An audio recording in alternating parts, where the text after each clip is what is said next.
Hello everyone and welcome to Octagon News, your go-to source for the latest news and updates from the world of MMA. Today we've got an action-packed lineup for you. Joe Rogan clarifies and retracts a false statement from his podcast. Merab Dvalishvili discusses his strategy beyond wrestling against Umar Nurmagomedov. And Michael Page shares his thoughts on Shara Magomedov's takedown approach ahead of UFC Saudi Arabia. Let's dive into the details.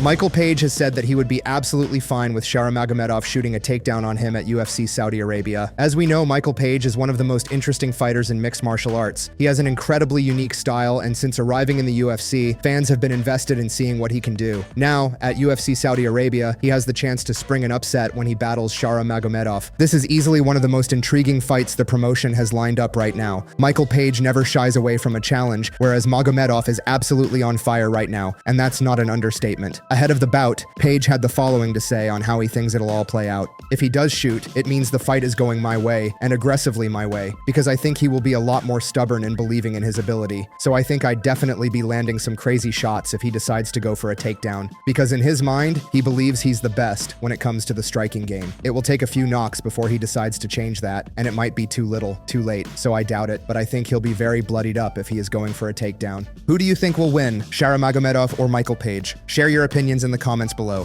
Merab Dvalishvili's first title defense is just around the corner, and he expects Umar Nurmagomedov to fall like all the rest. When Dvalishvili enters the UFC 311 co-main event on January 18th, he'll bring an 11-fight win streak, including a bantamweight title win over Sean O'Malley. Initially unenthusiastic about facing Umar, the champ is now fully focused on the undefeated challenger, confident his skills will prevail. I'm going to show Georgian wrestling and Georgian toughness, and I'm going to break the guy. It's going to be a great fight. Umar is a good fighter, but usually when I fight against good fighters and against tough fighters, I always show up. As long as I'm healthy, I'm good, and I'll be fine. It's going to be a great fight. Over the years, Dvalishvili has shown he's not just a dominant competitor in the cage, he's also a jokester outside of it. The Georgian native frequently posts comedic videos on his social media channels that poke fun at his rivals. I'm extra focused for my next fight. Also, Umar, he doesn't deserve for me to make fun of him. I'm not going to joke with him. It's serious. It's a serious battle, and I don't have time for jokes now. I don't have to promote this fight. I'm a champion now. He has to promote this fight if he wants. We are fighting co-main event, but I think most fans are excited for our fight most. Are you excited for the Merab versus Umar fight? Who do you think will win? Share your thoughts in the comments below.